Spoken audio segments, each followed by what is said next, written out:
The purpose of today is to remember the lives that were lost so tragically due to the darkness and depravity of this vile genocide. Holodomor, death by hunger, murder by starvation. Not only were up to 7 million lives lost so cruelly, but an entire generation had their innocence permanently erased by this ancient terror.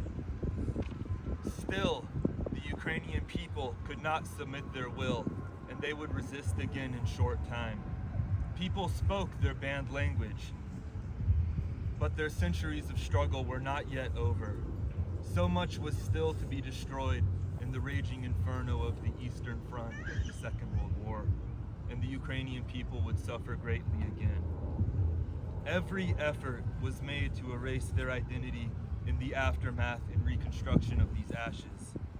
But like a seed of life which could do naught but grow, the Ukrainian people too longed to know freedom. A freedom earned through truth and honor, not the constant corruption and lies of the evil empire. They deserved the admiration and respect of all Americans for their continued humanity during this war, and for their grit and for their determination to fight. Make no mistake, Russia, that hated nation, is our enemy too as Americans. Many of us have forgotten, but they have never forgotten, and undermine our every intention and interest.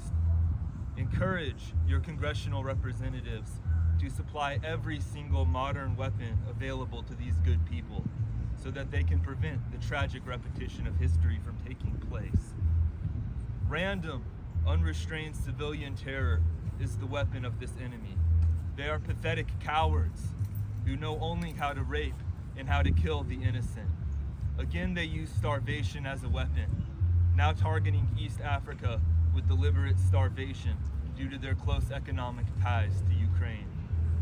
This entire regime of evil must be destroyed once and for all in order to prevent another century of blood.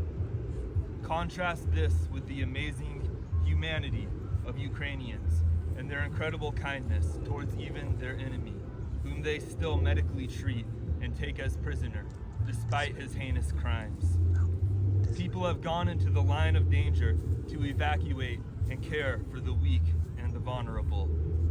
These good people deserve to be free from terror and safe from oppression. Please do whatever you can to support them in this difficult and tragic time. I am struck by the beauty, even through translation, of the words by Taras Shevchenko, the great Ukrainian poet. He begins his poem, A Prisoner of the Caucasus, with a reading from the book of Jeremiah, chapter 9, verse 1.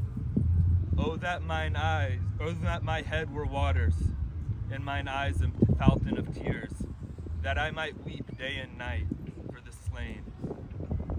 The triumph of his poem was so miraculously uncovered beneath the propaganda of the enemy in liberated territory. And glory to you, dark blue mountains, frost and snow protect you. And to you, great-hearted heroes, God does not forget you. Struggle on and be triumphant. God himself will aid you. At your side, fight truth and glory, right and holy freedom.